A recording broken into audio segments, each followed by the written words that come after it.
പവിത്രം എപ്പിസോഡിലെ പുതിയൊരു വീഡിയോയിലേക്ക് എല്ലാവർക്കും സ്വാഗതം. ഈ വീഡിയോ ഇഷ്ടപ്പെടുവാണെങ്കിൽ ഒന്ന് ലൈക്ക് ചെയ്തും സബ്സ്ക്രൈബ് ചെയ്തും ഒന്ന് സപ്പോർട്ട് ചെയ്യണം കേട്ടോ. അങ്ങനെ വരാന്തയിൽ വിക്രം ഇങ്ങനെ കഴിഞ്ഞ കാര്യങ്ങളെക്കുറിച്ച് ആലോചിച്ചിരിക്കുവാണേ. ആ സമയത്ത് ശ്രീജേട്ടത്തി വന്ന് ചോദിക്കുവാണ്. ശ്രീജേട്ടത്തി ഈ സമയം അവിടേക്ക് എത്തുന്നുണ്ട്.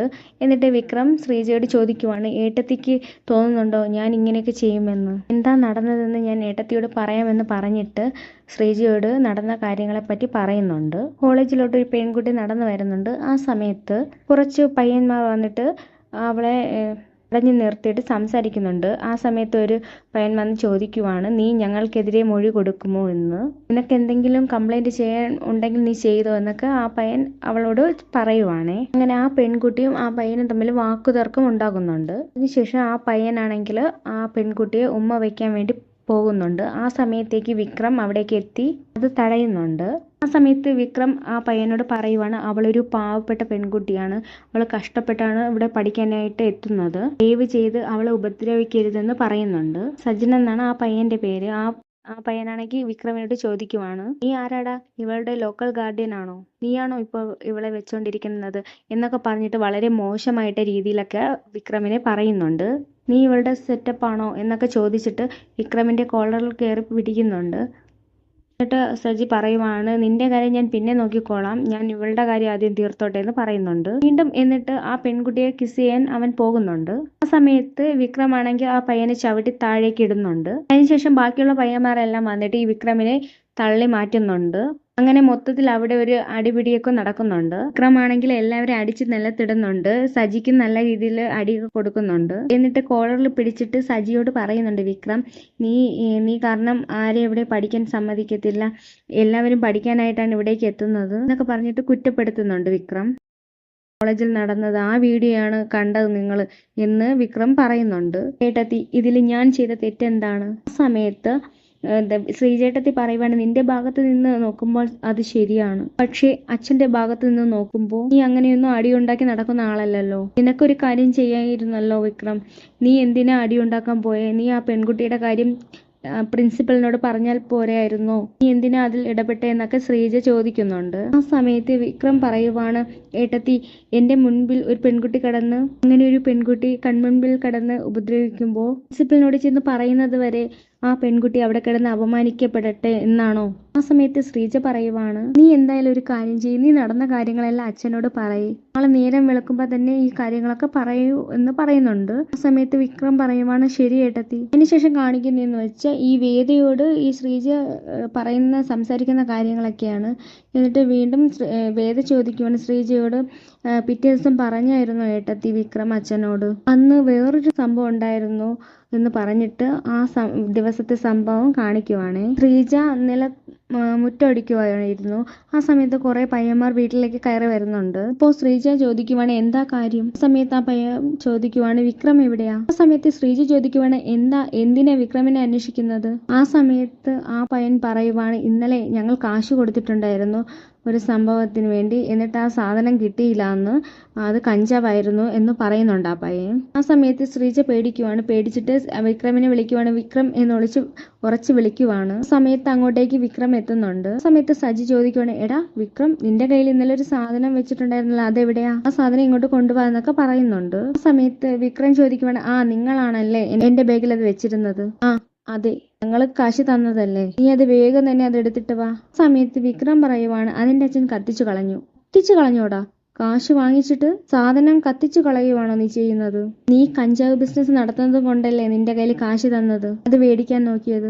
എന്നിട്ടിപ്പോ നീ ആള് മാറുവാണോ? എന്നിട്ട് ആ പയ്യൻ പറയുവാണ്, ഇത് നിന്റെ ഏട്ടത്തിയല്ലേ, നിന്റെ ഏട്ടത്തിയെ ഞങ്ങൾ റേപ്പ് ചെയ്ത നീ അതിലും ഇടപെടുമോ എന്ന് ചോദിക്കുവാണ്. എന്നിട്ട് ശ്രീജയെ കയറി പിടിക്കാൻ പറ്റുന്ന സമയത്ത് വിക്രം അവനെ ചവിട്ടിയിടുന്നുണ്ട്. പിന്നെ അങ്ങോട്ട് ഭയങ്കരമായിട്ട് അടിയൊക്കെ നടക്കുന്നുണ്ട് അവിടെ. ആ സമയം അങ്ങോട്ടേക്ക് കമലാമ്മയും മാഷും എത്തുന്നുണ്ട്. ഇങ്ങോട്ടും ഇങ്ങോട്ടൊക്കെ അടിയാകുമ്പോഴത്തേക്ക് വിക്രമിനെ മാഷ് വന്ന് പിടിക്കുന്നുണ്ട്. ശ്രീജയും പിടിച്ചു മാറ്റാനൊക്കെ ശ്രമിക്കുന്നുണ്ട്. മാഷാണെങ്കിൽ ആ സജി എന്ന് പറയുന്നവനെ വലിച്ച് തള്ളുന്നുണ്ട്. ആ സമയത്ത് ആ സജിക്കാണെങ്കിൽ ഒരു വടി കിട്ടുന്നുണ്ട്. ആ വടി വെച്ച് മാഷിന്റെ തലയ്ക്ക് അടിക്കുന്നുണ്ട്. ആ സമയത്താണെങ്കിൽ മാഷിന് തലയ്ക്ക് അടി കിട്ടിയത് കാരണം ബ്ലഡൊക്കെ വന്നിട്ട് തലകറങ്ങി വീഴുവാണ്. ആ സമയത്ത് ശ്രീജയും കമലാമ്മയും കൂടെ മാഷിനെ പിടിക്കുന്നുണ്ട്. വിക്രമാണെങ്കിൽ അച്ഛൻ അടിച്ചത് കൊണ്ട് വിക്രമിന്റെ സ്വഭാവം അങ്ങോട്ട് മാറുന്നുണ്ട്. ആ വടി വാങ്ങി എല്ലാവരെയും വിക്രം അടിക്കുന്നുണ്ട്. കാഴ്ചകളെല്ലാം മാഷ് കാണുന്നുണ്ട്. അവരെ എല്ലാവരെയും അടിച്ചോടിച്ചതിന് ശേഷം വിക്രം മാഷിന്റെ അടുത്തേക്ക് പോകുമ്പോഴത്തേക്ക് മാഷ് തൊടാനേ സമ്മതിക്കുന്നില്ല വിക്രത്തിനെ. എന്നിട്ട് മാഷ് കമലാമ്മയോട് പറയുന്നു, കമലെ, നിന്റെ മോൻ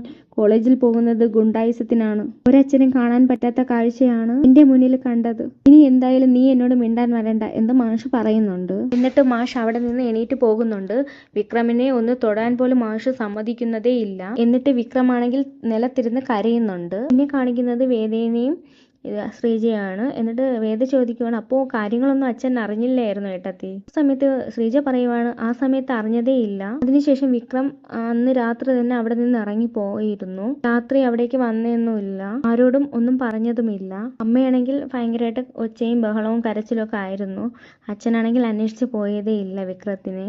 പിന്നെ എവിടെയായിരുന്നു വിക്രം എന്ന് വേദ ചോദിക്കുവാണ് ശ്രീജയോട്. ഞാനാണെങ്കിൽ വിശ്വേട്ടനെ കൊണ്ട് വിക്രമിനെ അന്വേഷിച്ചിരുന്നു. വിക്രമാണെങ്കിൽ കൂട്ടുകാരനോടൊപ്പം ഹോസ്റ്റലിലായിരുന്നു. 2 ദിവസം കഴിഞ്ഞതിന് ശേഷം തന്നെ വിശ്വേട്ടൻ തന്നെ വിക്രമിനെ ഇങ്ങോട്ടേക്ക് വിളിച്ചോണ്ട് വന്നു. അതിനുശേഷം പിന്നെ എന്താ ഉണ്ടായത് ഏട്ടത്തി? അതിനുശേഷം വിക്രം കോളേജിലേക്ക് പോയി. അതിനുശേഷം ഇടയ്ക്കിടയ്ക്ക് ഇവര് ചെന്നിട്ട് വിക്രമിനോട് ബഹളം ഉണ്ടാക്കിയിരുന്നു. അതിനുശേഷം പിന്നെ ചെറിയ ചെറിയ പോലീസ് കേസുകളായി തുടങ്ങി. വിക്രമിന്റെ ഭാഗത്ത് തെറ്റില്ലെങ്കിലും അവസാനം കുറ്റം വിക്രമിന്റെ തലയിൽ തന്നെ വന്നു. അങ്ങനെ ഓരോരോ കാര്യങ്ങളും ആ രീതിയിലാക്കി എടുത്തിരുന്നു സജിയും കൂട്ടരും. അങ്ങനെ അമ്മയുടെ നിർബന്ധപ്രകാരം തന്നെ അച്ഛനാണെങ്കിൽ 2-3 തവണ വിക്രമിനെ ജാമ്യത്തിൽ ഇറക്കിയിരുന്നു. അവസാനം ഒരു ദിവസം വിക്രമിന്റെ കയ്യിൽ നിന്ന് കഞ്ചാവ് പിടിച്ചിരുന്നു പോലീസ്. കോളേജിൽ വെച്ചിട്ട് ആരോ ചതിച്ചതായിരുന്നു. അച്ഛൻ ജാമ്യം എടുക്കാൻ വേണ്ടി പോയിട്ട് ജാമ്യമൊന്നും കിട്ടിയിരുന്നില്ല വിക്രത്തിന്. അതിനുശേഷം അച്ഛനും അമ്മയാണ് കാണിക്കുന്നത് വിക്രമിന്റെ.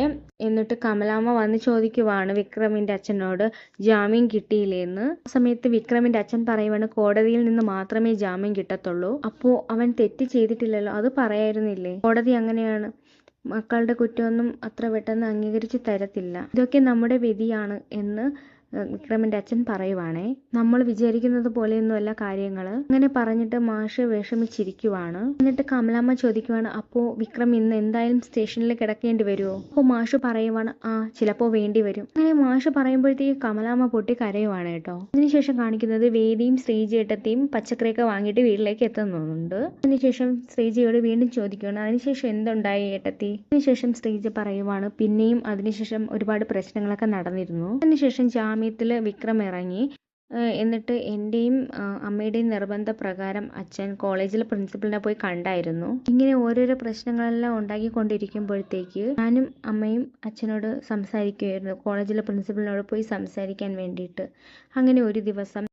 അങ്ങനെ മാഷാണെങ്കിൽ ഒരു ദിവസം പോലീസുകാരോടൊപ്പമാണ് പ്രിൻസിപ്പലിനെ കാണാൻ പോയത്. എന്നിട്ട് പോലീസുകാരൻ പറയുവാണ് വിക്രമിൻ്റെ അച്ഛനോട്, ഞങ്ങൾക്കൊന്നും പറയാൻ പറ്റത്തില്ല, പ്രിൻസിപ്പൽ എന്തെങ്കിലും പറഞ്ഞാലേ ഞങ്ങൾക്ക് അവിടേക്ക് എത്താൻ പറ്റത്തുള്ളൂ കോളേജിൽ എന്ന് പറയുന്നുണ്ട്. എന്നിട്ട് വിക്രമിൻ്റെ അച്ഛൻ കോളേജിലേക്ക് എത്തുന്നുണ്ട്. ആ സമയത്ത് പ്രിൻസിപ്പൽ ചോദിക്കുവാണ്, എന്താ കുട്ടിക്ക് പറ്റിയത്? എന്ത് നന്നായിട്ട് പഠിച്ചിരുന്ന കുട്ടിയാണത്. യൂണിവേഴ്സിറ്റി ലെവലിൽ റാങ്ക് വാങ്ങാൻ പറ്റിയ ഒരേ ഒരാളെ ഉണ്ടായിരുന്നുള്ളൂ, അത് വിക്രമാണ്. പക്ഷേ ഇപ്പോൾ എന്താണ് സംഭവിക്കുന്നത് വിക്രമിന്?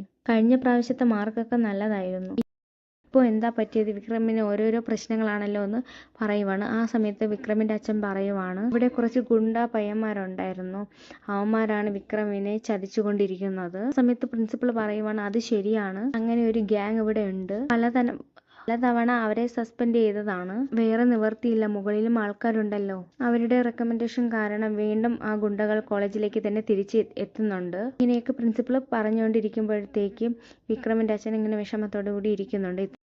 ഇത്രയൊക്കെയാണ് ഈ എപ്പിസോഡിൽ കാണിക്കുന്നത്. ഈ വീഡിയോ ഇഷ്ടപ്പെടുവാണെങ്കിൽ ഒന്ന് ലൈക്ക് ചെയ്തും സബ്സ്ക്രൈബ് ചെയ്തും ഒന്ന് സപ്പോർട്ട് ചെയ്യണം കേട്ടോ.